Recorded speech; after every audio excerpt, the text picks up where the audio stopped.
Nos últimos dias, acontecerá que o monte da casa do Senhor será estabelecido no cume dos montes, e se elevará sobre os outeiros, e concorrerão a ele os povos.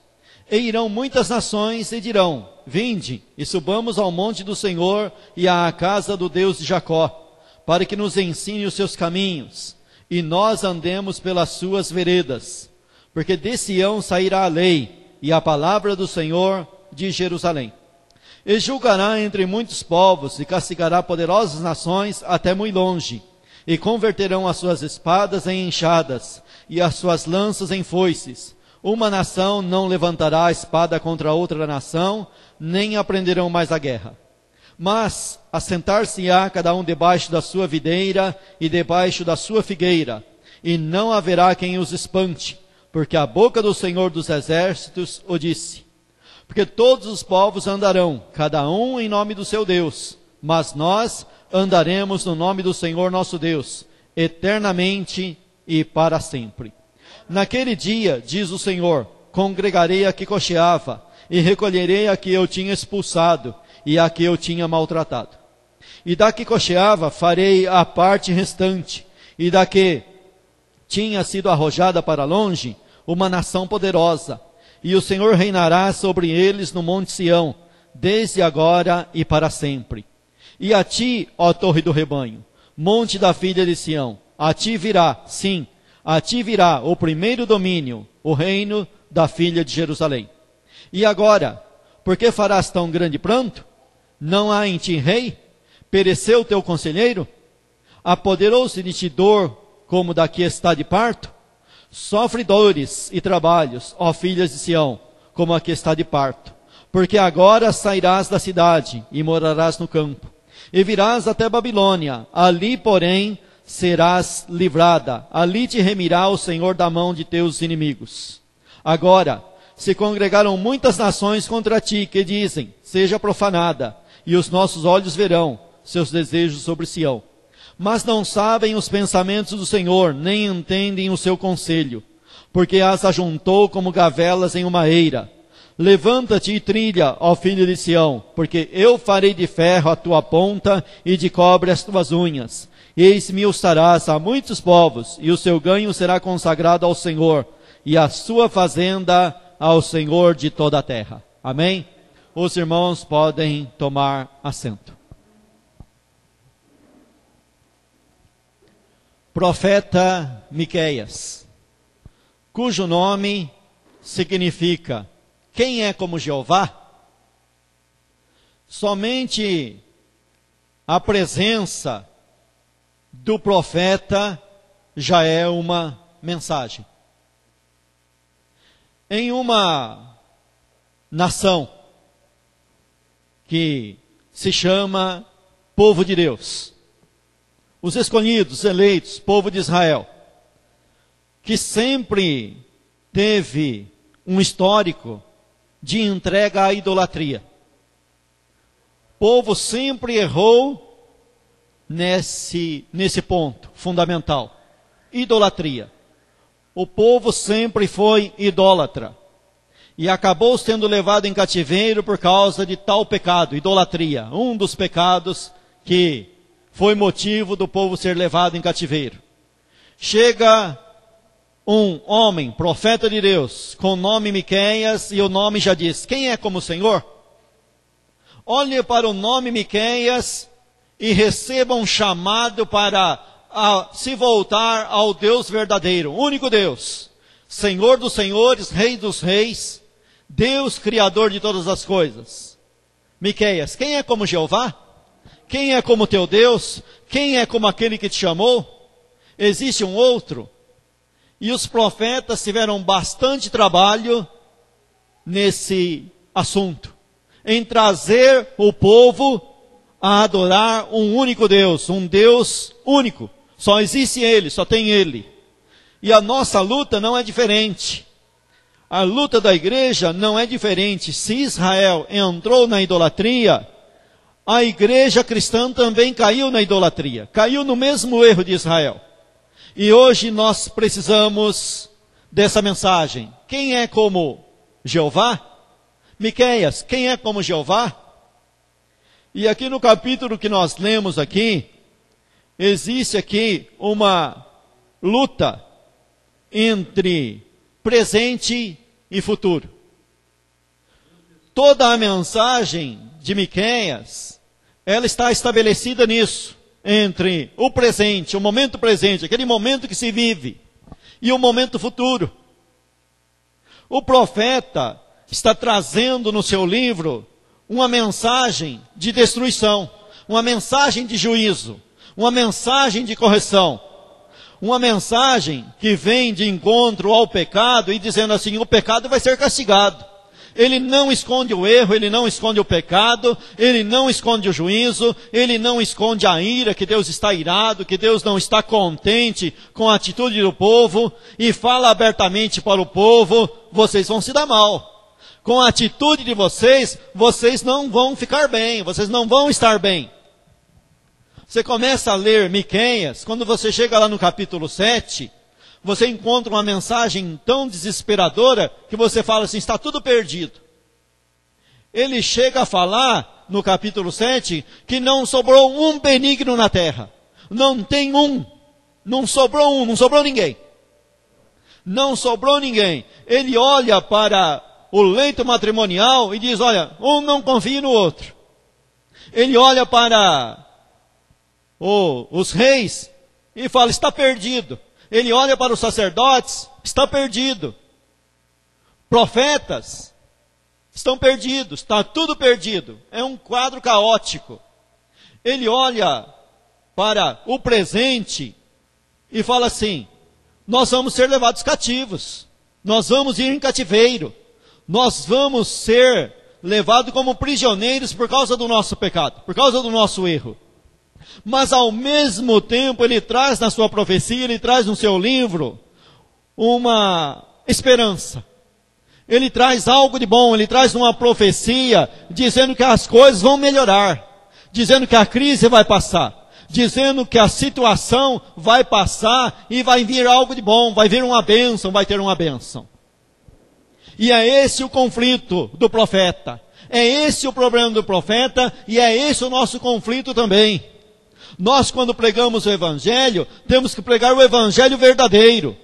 Temos que dizer, você tem que se arrepender, você tem que mudar de vida, você tem que mudar suas atitudes, mudar o seu pensamento e mudar totalmente o seu comportamento. Senão, você vai para o inferno.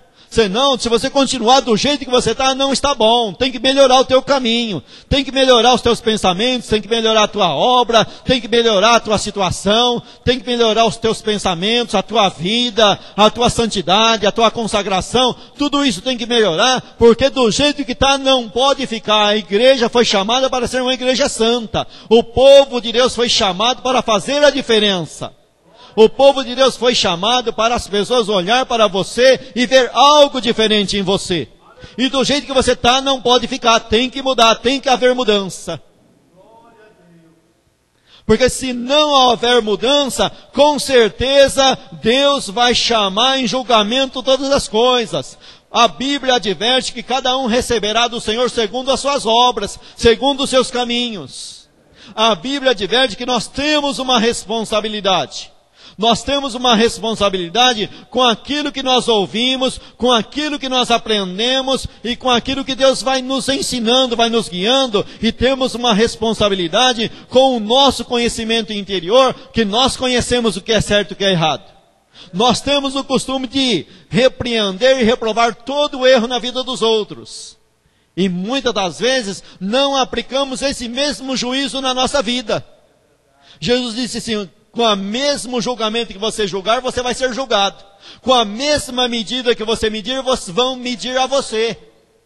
Então nós sabemos o que é certo e o que é errado, e quando vemos o errado nos outros, rapidamente nós repreendemos e reprovamos aquele algo errado. E esquecemos que primeiro temos que reprovar a nós mesmos, para depois ir reprovar os outros. Jesus disse assim, por que atentas tu no argueiro que está no olho do teu irmão e não atenta na trave que está no teu? Você tem que primeiro tirar a trave que está no teu, depois você vai cuidar de tirar o cisco que está no olho do teu irmão. Em resumo, você tem que primeiro se preocupar com você, colocar a tua vida em santidade, para depois levar santidade para os outros. Você tem que aplicar a palavra de Deus na tua vida, para depois querer que os outros apliquem essa mesma palavra na vida deles. E nós somos repreendidos pela palavra, nós somos chamados a atenção pela palavra. Só que com uma mensagem verdadeira dessa, embora seja verdadeira, não vai trazer uma esperança para a pessoa. A pessoa precisa de uma esperança. A pessoa precisa de um alvo para olhar lá adiante. A pessoa precisa de algo para olhar lá na frente. O homem é movido por esperança, por algo lá na frente. E a Bíblia não esconde isso. A Bíblia fala sobre os heróis da fé lá no capítulo 11 lá, e fala e anuncia e avisa que aqueles heróis da fé venceram e deixaram o mundo de pecado, deixaram o mundo de erro, porque viram algo lá na frente. Eles fizeram uma troca, eles fizeram, vamos usar a linguagem popular, eles fizeram uma barganha. Eles fizeram uma troca, um comércio, vamos dizer assim para ilustrar a mensagem. Eles fizeram um comércio lícito, vamos dizer. Eles viram um grande prêmio lá na frente que Deus prometeu para eles. Eles acreditaram nesse grande prêmio e agiram como se já tivesse esse grande prêmio na mão, e assim trocaram a vida pregressa, a vida mundana, a vida que o inimigo oferece, por algo que Deus dá lá na frente. Está escrito sobre Moisés, que Moisés, ele ficou firme como vendo o invisível, porque ele enxergou o prêmio que Deus tinha para ele. Por isso ele deixou o Egito. Por isso ele largou o Egito. Moisés deixou uma grande riqueza no Egito. E está escrito lá que ele deixou uma riqueza que era passageira. Mas essa riqueza passageira era presente, era momentânea e estava na mão. E ele fez uma troca por um presente que está lá na frente. E ele trocou algo que lá no Egito dava prazer, e ele trocou por algo que no momento trazia sofrimento, trazia angústia, trazia dor. Ele fez uma troca, e olhando aos olhos humanos assim, ele fez uma troca de doido, de maluco.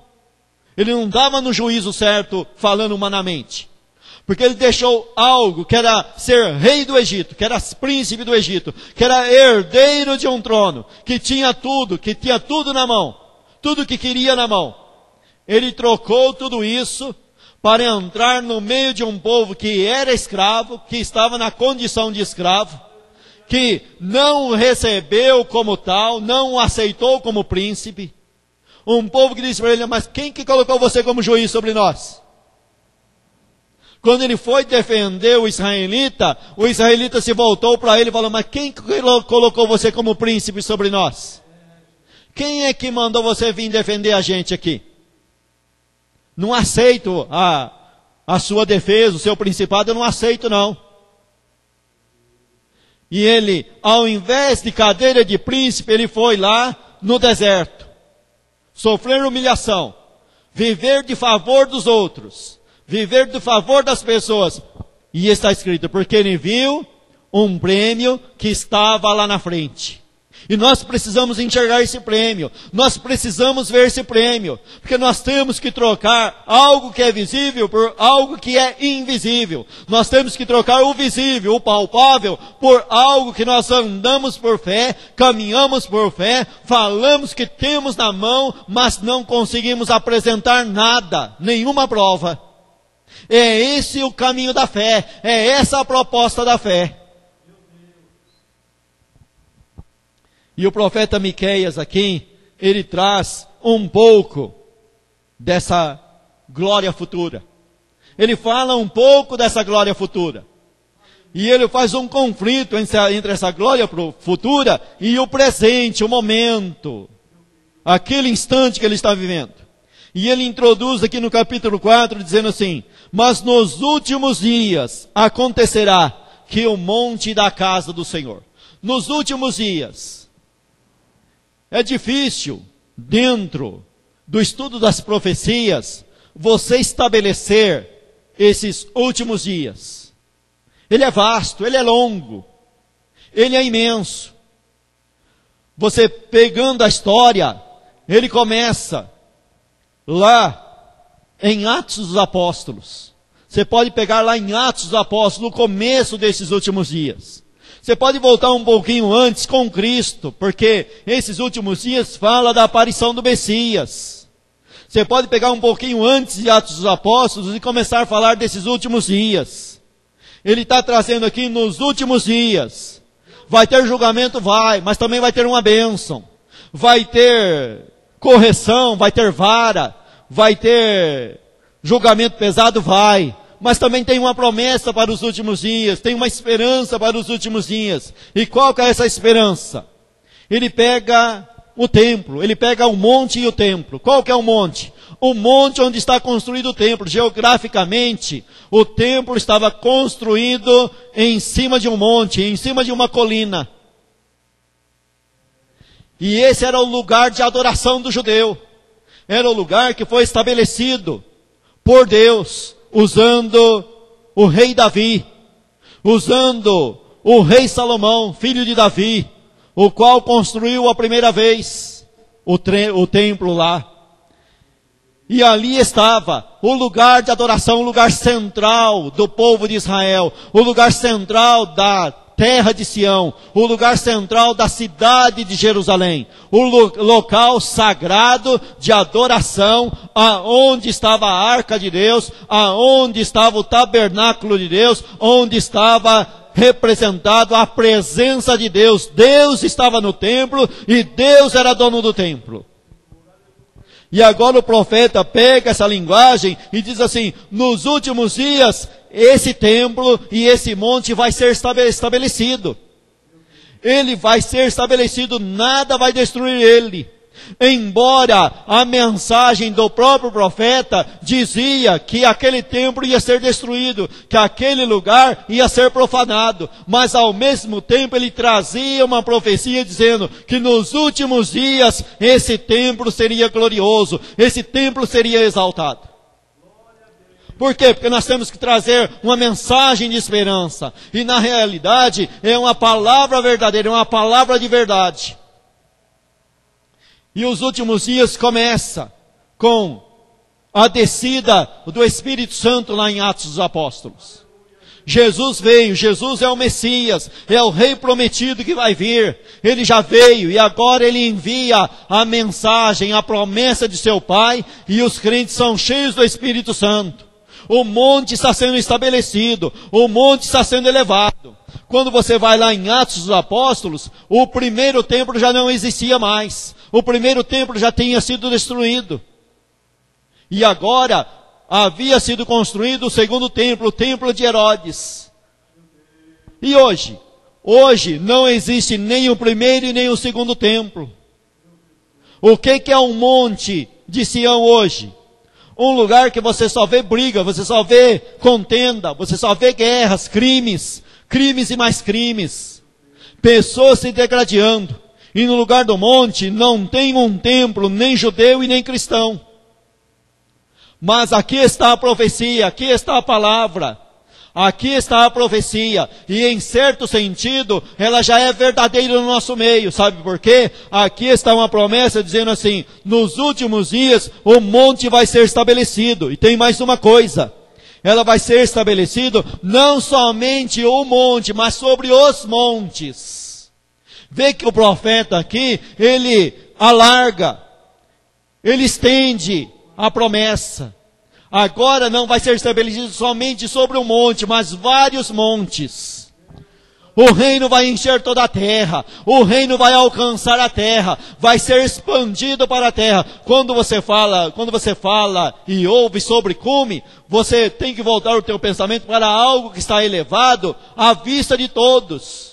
É elevação daquilo, é ser exaltação daquela mensagem, exaltação daquilo que está sendo colocado sobre o monte. E o que está sendo colocado sobre o monte? A mensagem do Evangelho, a mensagem de Cristo, o Messias, o Senhor Jesus, o Salvador do mundo, está sobre todos os montes, todos os lugares, todas as nações, está sendo levado esse Evangelho. Em um lugar ele prospera mais, outro lugar ele prospera menos, mas não deixa de prosperar, não deixa de ter testemunha no mundo inteiro desse monte, desse evangelho, dessa palavra.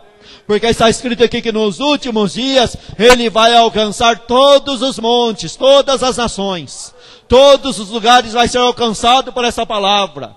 Por isso diz lá em Marcos capítulo 16, ide por todo o mundo e pregai a minha palavra. Aquele que crer e for batizado será salvo, quem não crer será condenado. Mas vai levando a minha palavra, levando o meu evangelho, vai testemunhando do meu evangelho, porque nos últimos dias o meu evangelho será elevado a todos os cumes. Ele tem um lugar de destaque, ele tem um lugar visível onde o mundo inteiro pode ver. Só não se volta para ele quem não quer.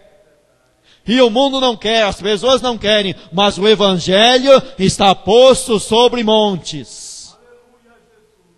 E monte também fala de elevação, mas também fala de firmeza. É elevado e é firme. Você tem algo elevado na sua mão e algo que é firme. Você pode abraçar e pode confiar que tem firmeza. Está escrito no Salmo lá. Aqueles que creem no Senhor são como os montes de Sião que não se abalam. Tem firmeza em Cristo. Você abraça esse monte, você abraça esse evangelho, você abraça essa palavra e você tem firmeza nessa palavra. Às vezes você tem certos sonhos assim que você passa por uma dificuldade e depois daquela dificuldade você pergunta no sonho, mas como que eu passei por isso? Sabe por que você está em pé? Sabe por que você passa pelo que passa e ainda continua em pé? Porque o monte é firme, não é por causa de você. Você não é firme, mas o monte é firme. A palavra é firme, a palavra é verdadeira. Nós temos um tesouro em vaso de barro. O barro é barro. O barro é fraco, o barro não serve para nada. Mas o tesouro é grande. O que dá boniteza ao vaso é o tesouro. O que é valioso dentro do vaso é o tesouro. É Cristo que é valioso dentro de nós. É Cristo que tem valor dentro de você. Você não vale, eu e você não valemos nada. Somos barro. Mas o tesouro é grandioso. O tesouro é grande. O tesouro é bom. E nos últimos dias será estabelecido no cume dos montes e se elevará sobre os outeiros e concorrerão a ele os povos. O profeta que está trazendo uma profecia aqui, e com certeza ele correu risco de morte. Ele colocou a vida dele em perigo ao trazer essa profecia. Porque essa profecia aqui, ela vai contra a própria lei. O sacerdote podia pegar e prender e falar, você está profetizando contra a lei. A lei diz, e está escrito na lei, que a lei é só para o povo judeu e o judeu é só para Deus. Só existe uma nação que é de Deus, que é Israel. Pela lei é assim. Só que a lei, ela era por merecimento, e ela era o seguinte, se o judeu fizesse a parte dele, a lei seria estabelecida para sempre. Mas se ele não fizesse, é como num contrato de casamento. A parte que rompe o casamento, deixa o outro livre. A própria lei dizia que aquele que rompesse a parte do casamento, era digno de pena de morte, de apedrejamento. Era levado para a morte. Aquele que rompia a lei do matrimônio. E Deus fez esse matrimônio com o povo de Israel, e o povo de Israel esqueceu que a lei dizia isso, que a parte que adulterasse, iria pagar com a vida. E deixava o marido livre, que é Deus. Quando Israel peca, e arruma outros namorados, que são os ídolos, dá liberdade para Deus ir lá, não somente matá-lo, mas matá-lo e arrumar outros povos. Só que eles não queriam saber disso. E aqui o profeta está trazendo uma profecia que parece que é contrária à lei, mas quando nós analisamos a lei, ele está dentro da lei, ele não está fora da lei, porque Deus não vai fazer nada contra a lei que ele estabeleceu. Deus é justo e anda dentro da lei que ele estabeleceu, e o povo que é errado, E o povo não acreditou nessa profecia, e não acredita nessa profecia até hoje, e perseguiram os apóstolos que pregavam aos gentios, porque eles diziam, o gentio não pode receber essa palavra. Porque está escrito lá na lei isso e isso, e o gentio não pode receber, o gentio não tem direito. Mas aqui está a profecia, dizendo que nos últimos dias os gentios viriam para essa lei, os gentios viriam para esse monte, os gentios enxergariam e veriam esse monte se estenderia a toda a terra, e o gentio vai ver, e agora nós estamos nesse monte, porque nós estamos nos últimos dias, e nós fazemos parte desse povo que viu esse monte, e correu para esse monte, e está colocado agora nesse monte. E aqui estamos, em cumprimento da palavra, em cumprimento da profecia. E a profecia se torna verdadeira em nossa vida, na minha e na tua, e aqui estamos. Versículo 2. E irão muitas nações, e dirão, vinde, e subamos ao monte do Senhor, à casa do Deus de Jacó, para que nos ensine os seus caminhos, e nós andemos pelas suas veredas, porque de Sião sairá a lei, e a palavra do Senhor de Jerusalém. Esse versículo 2 aqui, ele fala algo muito importante, porque aqui ele não está defendendo o turismo, e isso aqui não é turista não. O povo de Israel vive e ganha muito dinheiro do turismo religioso. E as pessoas vão lá, e depois ficam vários dias falando daquele lugar. Sim, muito bonito, teve condição de ir, foi. Muito bonito, muito bom. Deus concedeu que fosse. Mas esse versículo aqui não está defendendo o turismo. Esse versículo aqui está defendendo pessoas que vê espiritualmente esse monte e se preocupa com uma coisa importante. Não conhecer o espaço geográfico, mas conhecer o espaço legislativo, o espaço da lei. O que esse monte tem para nos ensinar? O que ele nos ensina? Qual que é a lei dele? Qual que é a palavra dele? A pessoa se preocupa com o evangelho puro e verdadeiro. A pessoa se preocupa com as leis desse monte, com as leis desse lugar. Qual é o ensinamento que tem nesse lugar para mim? Não vou lá me emocionar, não vou lá olhar coisa bonita. Eu gosto da natureza, gosto de coisa histórica, mas não é isso que o versículo está defendendo. O versículo está defendendo o ensinamento desse lugar, o que ele tem para nos ensinar. Dali vai vir a lei, dali vem o ensinamento. E o interessante é que o mundo inteiro, a princípio, foi ensinado, admoestado e pregado o evangelho por judeus convertidos. Nenhum dos 12 apóstolos não era de outra nacionalidade a não ser judeu convertido. Por quê? Para se cumprir o que foi escrito, o que Deus escreveu, ele não muda.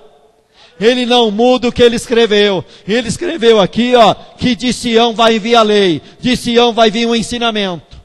E todo o ensinamento agora está estabelecido na doutrina dos apóstolos, na doutrina desses 12 judeus. Está escrito aqui, de Jerusalém sairá a lei, vai sair o ensinamento de lá. Jesus falou para a mulher samaritana, nós adoramos o que sabemos, vocês adoram o que vocês não sabem. Vocês glorificam o que vocês não sabem, mas nós adoramos o que nós sabemos, porque a salvação vem do judeu. Jesus é judeu, os 12 apóstolos são de origem israelita, Paulo, o apóstolo do gentio, é de origem judaica, e tudo foi estabelecido em cima dessa verdade. E hoje nós não podemos colocar nada, nem tirar, nem colocar, como o pastor Pedrosa pregou aqui, usando o Apocalipse lá, os últimos capítulos. Não podemos nem acrescentar e nem tirar. E nós estamos preocupados, nós estamos vivendo esse versículo 2 aqui, para que nos ensine. Eu vou ser ensinado por ele. Jesus diz assim, todos que são ensinados por Deus, vêm a mim.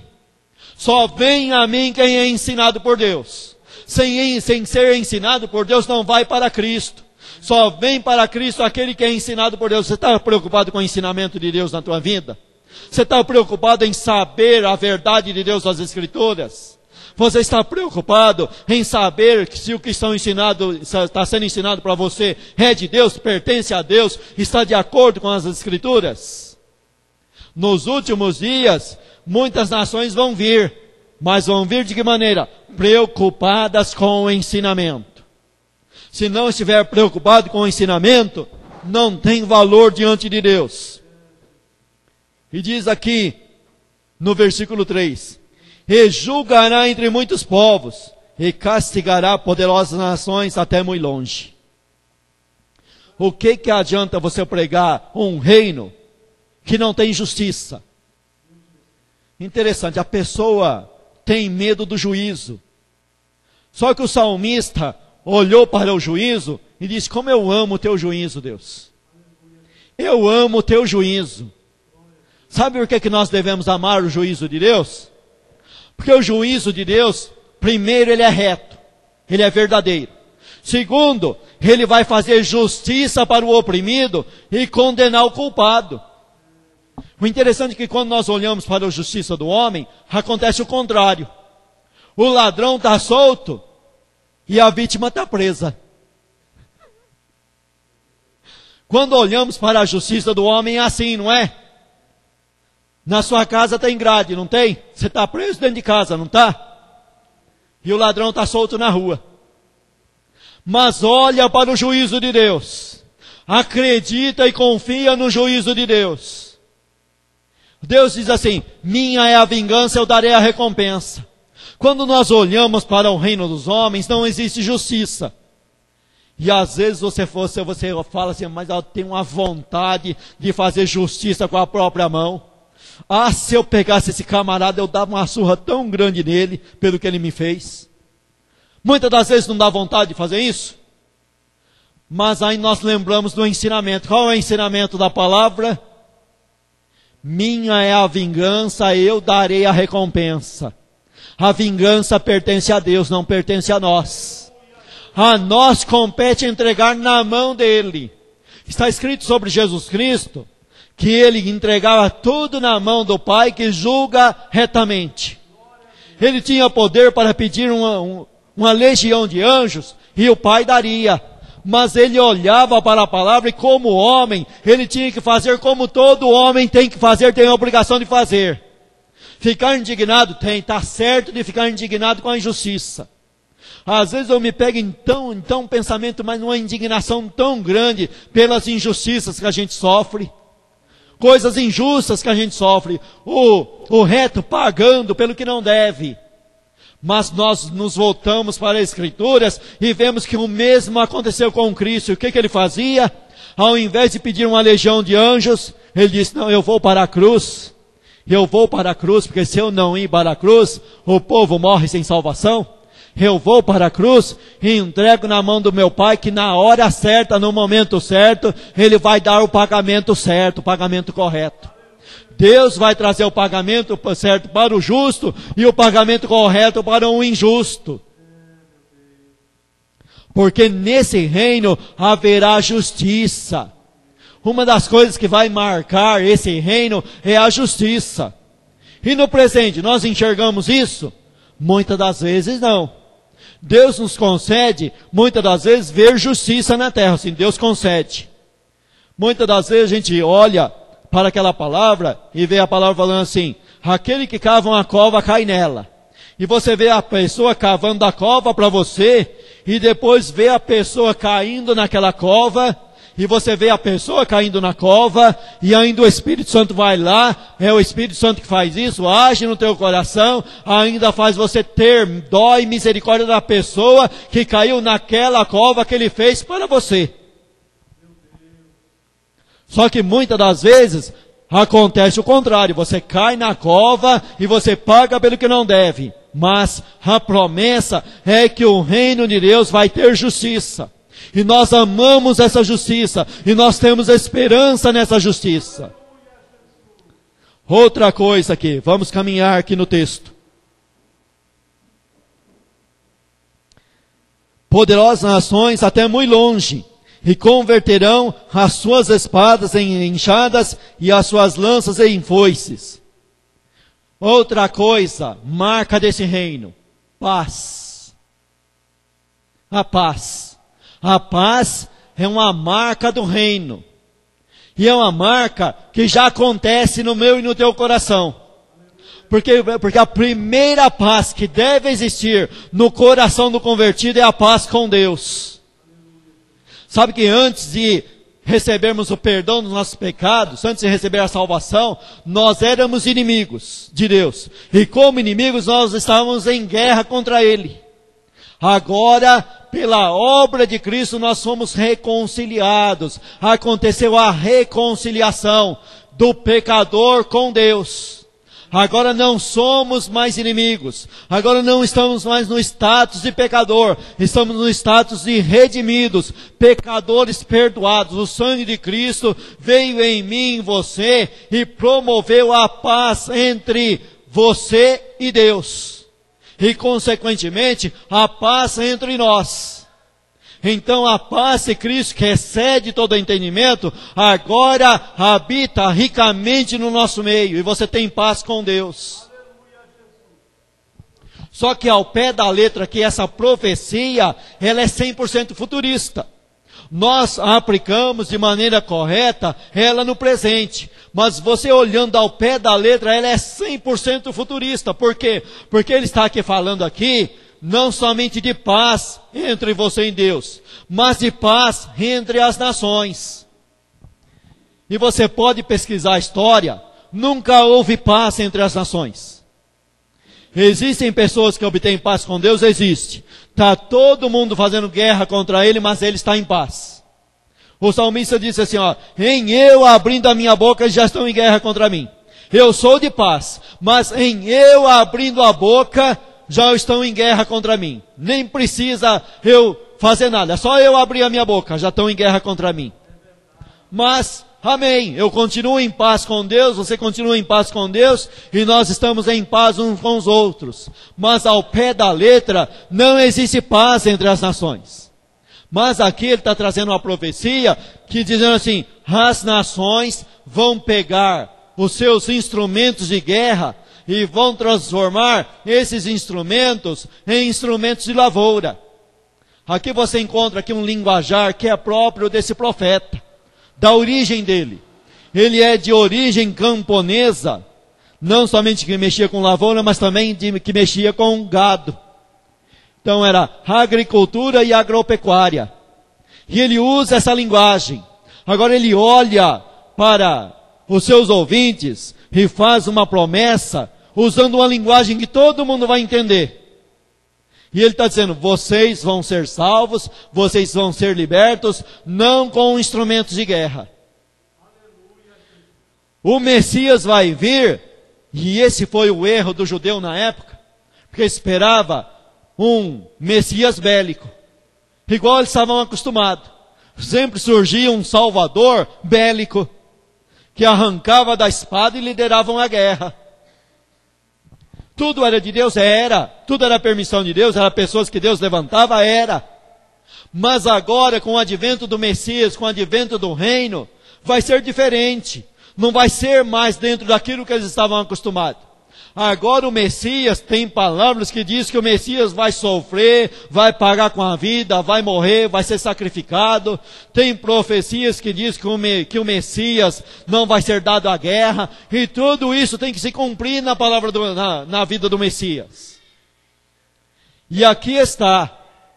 Tenho esperança, mas não nas armas de guerra. As nossas armas agora são diferentes. As nossas armas agora não são mais carnais. Deus mudou a estratégia de salvar o mundo. Deus mudou a estratégia de estabelecer o reino dele. Ao invés de vir um libertador empunhando uma espada, liderando uma guerra, vai vir um libertador em mansidão. Em vez de vir montado em um cavalo, vai vir montado em um jumento. O cavalo, ostentação. O jumento simboliza humildade. Ele vai vir com humildade, com espírito de mansidão. A palavra dele vai atingir, mudar o mundo inteiro, mas somente com a mansidão.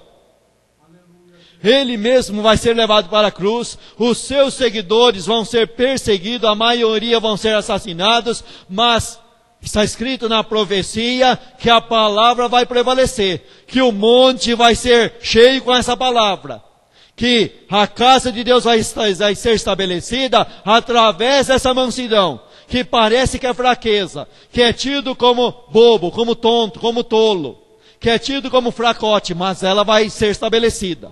Sem a ajuda de homem nenhum, sem a ajuda de armas de guerra. E ainda tem mais. Quem se converter vai vir e vai trazer toda a sua braveza e vai transformar em trabalho manual nesse reino. E o interessante é que o reino é levado adiante com trabalho de formiguinha. O poderio está sempre do lado do inimigo. O inimigo é poderoso em armas. E o povo de Deus era perseguido e continua sendo perseguido até hoje. Mas a palavra verdadeira prevalece e vai adiante. Porque é Deus quem faz dessa maneira, Ele vai continuar fazendo dessa maneira, até ser estabelecido totalmente 100% o reino dele. Porque no reino dele, no futuro, Ele vai trazer vara de ferro. Vai, lógico que vai. Está escrito lá em Apocalipse que Ele vai governar as nações com vara de ferro. E o interessante que ele continua aqui no texto aqui. E diz aqui, que não aprenderão mais a guerra. Para essa palavra se cumprir 100%, só existe uma maneira. Só tem um jeito. Você acreditar no milênio. Por isso que quem defende, tem pessoas que defendem o milênio. O que é o milênio? O milênio é 1000 anos, como diz a palavra milênio, de governo de Jesus Cristo sobre a terra. Não governo da maneira que nós pregamos, e a maneira verdadeira, que é o governo espiritual, porque hoje ele já é rei na minha e na tua vida. Mas quando nós falamos de milênio, nós falamos de um governo físico. Um governo físico, onde Cristo geograficamente senta em Jerusalém, tem um trono físico em Jerusalém e governa em Jerusalém, isso na sua segunda vinda, quando Ele voltar, quando Ele vir. E aqui a igreja já está incluída nesse reino, está incluída já, mas quando falamos do reino futuro, a igreja está incluída de uma maneira diferente do que nós conhecemos. Nós conhecemos uma igreja agora no reino, em corpo material, em corpo físico, sujeito a erros, sujeito a doenças, sujeito a enfermidades. Nesse milênio, a igreja já está glorificada, já foi glorificada com Cristo. Em Cristo, com Cristo, já passou por todas as etapas de glorificação, já está em estado perfeito. E nós acreditamos nesse milênio, nós acreditamos nesse reino milenar de Cristo aqui. Aonde jamais nação nenhuma fará guerra uma contra a outra. Aí literalmente, esse texto aqui de Miqueias se cumpre, literalmente 100%. Quando você estuda as profecias têm profecias que já é história, já se tornou história. Difícil de falar para o povo pentecostal porque o povo dorme. Porque o povo não aguenta escutar a história. Aí você tem que atropelar a parte histórica e um pouco para a parte escatológica, para ver se o povo não dorme. E aí nós temos que anunciar isto, e dizer sobre isso, e falar sobre isso. E nesse milênio, as nações não aprenderão mais a guerra. Sabe qual é o motivo importante que as nações não vão ter mais guerra? Por que a paz vai predominar entre as nações? Está escrito em Apocalipse que Satanás vai ser amarrado, foi amarrado e lançado no poço do abismo e ficará lá preso durante 1000 anos. Já pensou que maravilha? Não tem mais um enganador para estar tentando as pessoas? Para estar enganando as pessoas? Ó que maravilha que seria, né? Você prega o evangelho e não tem mais o diabo para tirar a palavra do coração da pessoa. é bom demais, né? Aí tem condições de colocar a paz, e Jesus vai fazer isso. O reino dele, o inimigo vai estar preso lá, o reino milenar dele, o inimigo vai estar lá em correntes preso. E o interessante aqui que o texto aqui, ele fala e traz uma coisa aqui, que você fica pensando, mas como que pode ser tudo isso, hein? E ele diz aqui, mas assentar-se a cada um debaixo da sua videira e debaixo da sua figueira. Sabe o que é isso? No reino milenar, 100% de segurança. Hoje você tem 100% de segurança? Presta atenção nesse texto aqui, ó. Ele está usando linguagem de roça, dizendo que cada um vai se sentar debaixo da sua figueira e debaixo da sua videira. Figueira que produz figo e videira produz uva. Está falando assim, você vai se alimentar de maneira segura, tranquila, sem perseguição, sem medo nenhum. Quem é que pode fazer isso hoje? Você entra na sua casa, tranca a porta aí, mulher. Mulher, tranca, você trancou a porta, passou a chave. O que é isso? Medo de estar passando um camarada lá fugindo da polícia e entrar dentro da sua casa e fazer você refém. O medo domina você hoje. No reino milenar, não. Tem proteção 100%. Hoje nós temos proteção? Temos. Em Cristo nós temos proteção? Temos. Mas pode acontecer de você estar voltando do culto hoje e acontecer uma tragédia com você? Pode. Cristo não livra. Mas se Ele não quiser livrar, Ele também não livra. É o fim do mundo? Não, não é o fim do mundo não. Porque a morte do salvo em Cristo não é prejuízo para Deus, não é prejuízo para o reino e nem para você. Está salvo em Cristo, está salvo em Cristo. Mas pode falar que eu e você tem 100% de segurança? Não tem, não existe 100% de segurança. Você tem que contratar guarda em todo lugar. Na escola dominical, hoje de manhã, foi levantado sobre a questão dos levitas, né? Lá no templo tinha porteiros, pessoas que trabalhavam no templo, guardando o templo, sabe de que maneira? Armados, de espada. Por quê? Porque senão o ladrão vinha roubar os ouros que tinha lá dentro do templo. Estava cheio de ouro lá dentro do templo. E quando você tem uma igreja mais arrojada, mais arrumada, você tem que contratar seguro e fazer várias coisas. Por quê? Porque não temos 100% de segurança. Mas aqui o profeta está fazendo uma promessa aqui de paz e 100% de segurança. Hoje, muitas das vezes, a pessoa tem riquezas e riquezas e não tem o direito de comer daquela riqueza lá. O profeta que está dizendo, ó, cada um vai se alimentar no reino daquilo que tem direito e não vai ser espantado, não vai ser tirado do lugar. Coisa boa, hein? Coisa tremenda. E eu e você temos esperança de participar desse reino, de ser participantes desse reino. Nós somos participantes aqui e seremos no futuro, glorificados com o Rei, em perfeição com o Rei. Agora vem o versículo 5. O versículo 5 dá uma tristeza na gente. Versículo 5.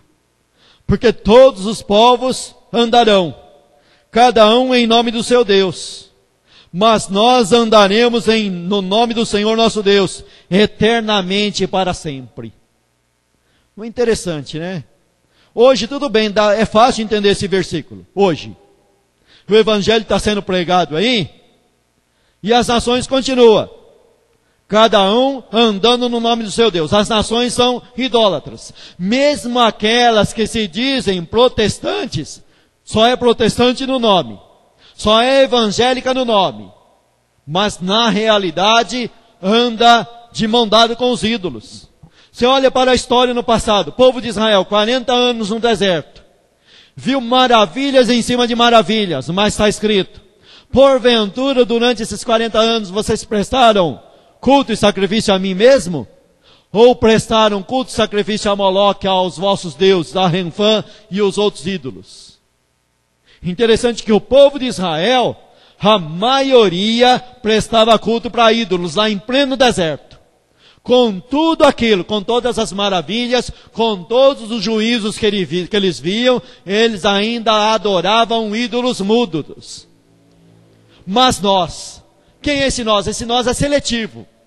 Esse nós é um grupo tirado de entre o povo.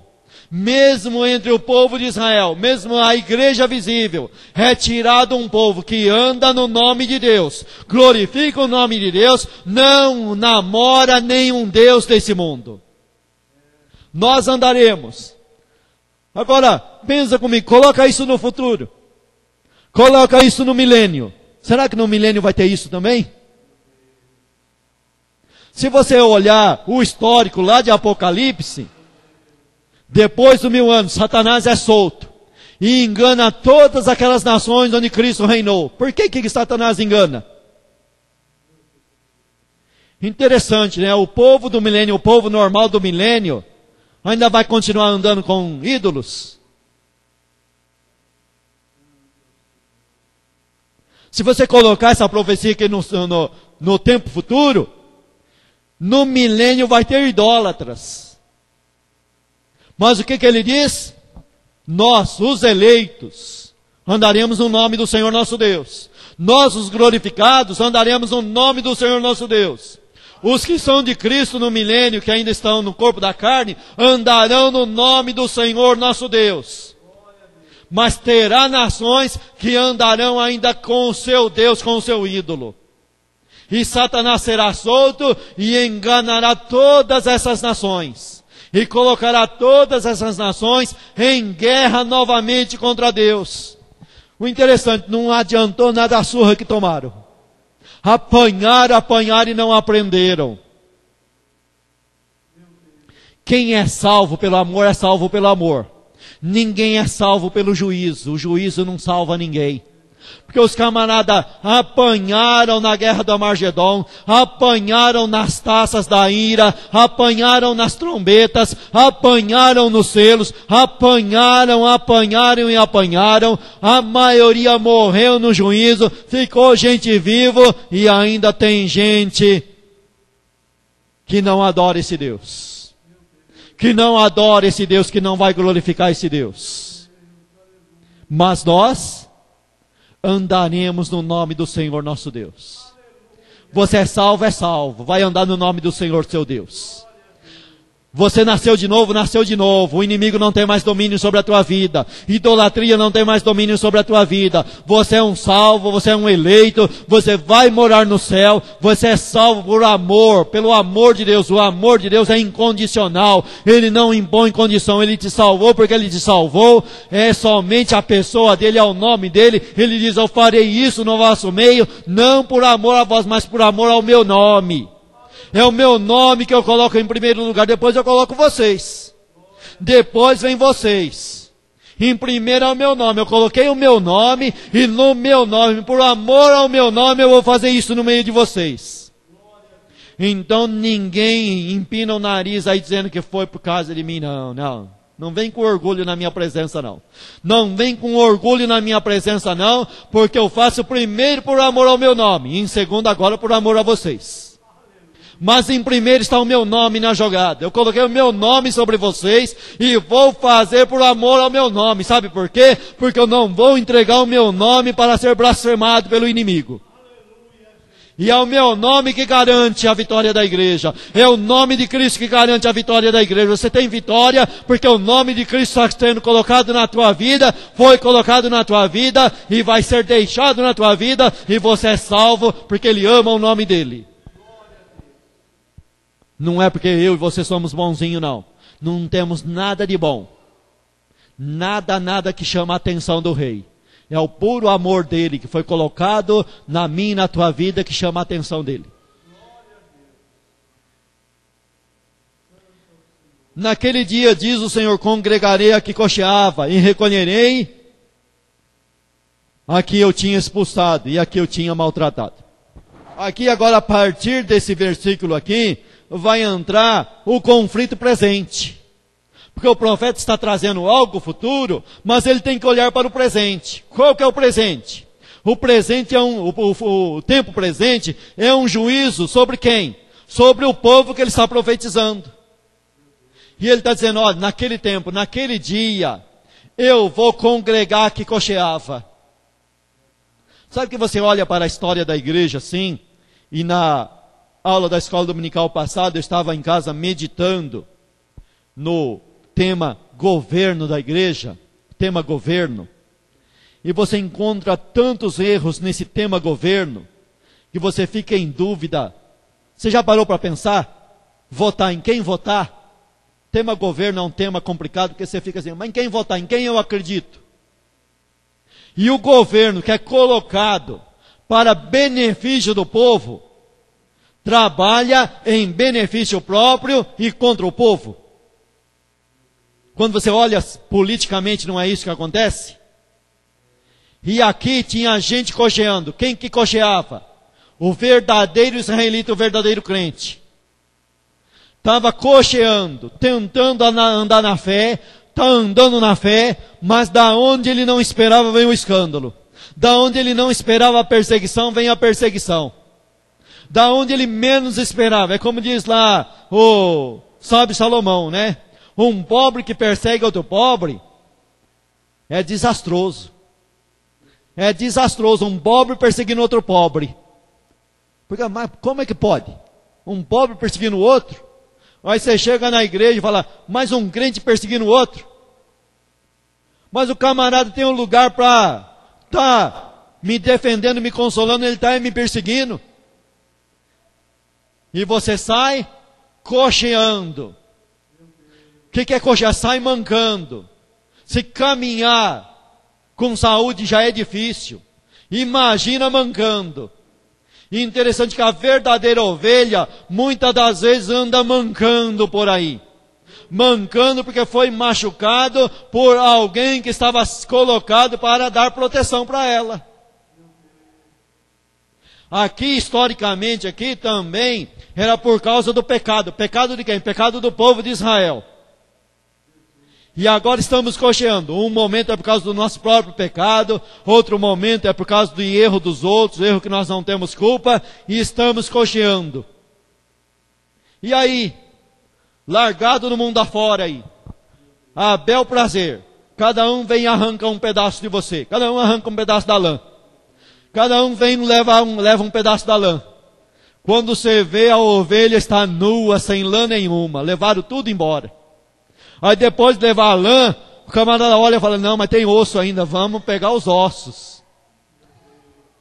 Vamos triturar os ossos, ainda tem osso, tem, então ainda tem alguma coisa de valor. Quando vendeu o osso, aí não tem mais nada, aí joga fora. Aí é refúgio, não presta para mais nada. Não é isso que muitas das vezes acontece? Mas Deus está falando que eu vou congregar que cocheava. Vou trazer de volta. Sabe o que eu vou fazer? Não vou mais entregar isso na mão de ninguém, eu mesmo vou lá. E Jesus veio. Jesus já veio e Jesus é o bom pastor. E Ele está aqui congregando as suas ovelhas, sarando as suas ovelhas. E recebemos o bálsamo, e recebemos a cura. E vemos e ainda somos levados a perdoar quem fez a ferida em nós. Quem executou a ferida em nós, quem estava lá para nos defender e fez o contrário, fez a ferida na nossa vida. Nos vendeu por dinheiro. Enganou a gente, fez negócio. Mas tudo isso está escrito, não está? Farão negócio de vós. Não temas, pequeno rebanho, vão fazer negócio de vocês. Vão vender vocês no mercado, mas não temas, eu estou com vocês. Aonde vocês forem, eu estou com vocês. Eu vou curar, eu vou sarar vocês. E eu tenho um lugar no meu reino para vocês. Eu tenho algo no meu reino para vós. E Ele vai continuar falando, Ele vai continuar congregando. Até falar no versículo 13. Levanta-te e trilha, ó filha de Sião. Naquele último dia você vai ouvir, levanta e trilha. Levanta e faz a obra. Você vai ter o direito de sentar no trono junto com Cristo e julgar junto com Cristo e trazer o julgamento. Você vai ter poder para julgar as nações. É esse o direito dos salvos do Senhor. Levanta e trilha, filha de Sião. Levanta e trilha. Vai lá que você vai ser participante desse reino. Você vai ter o direito de julgar as nações. Os 12 apóstolos vai ter o direito de julgar as 12 tribos de Israel. E o resto da igreja vai ter o direito de julgar até os demônios. até os demônios vão ser julgados pela igreja. Cristo vai dar esse direito, esse poder, essa autoridade para a sua igreja, a sua esposa. Em nome de Jesus Cristo. Amém. Deus os abençoe.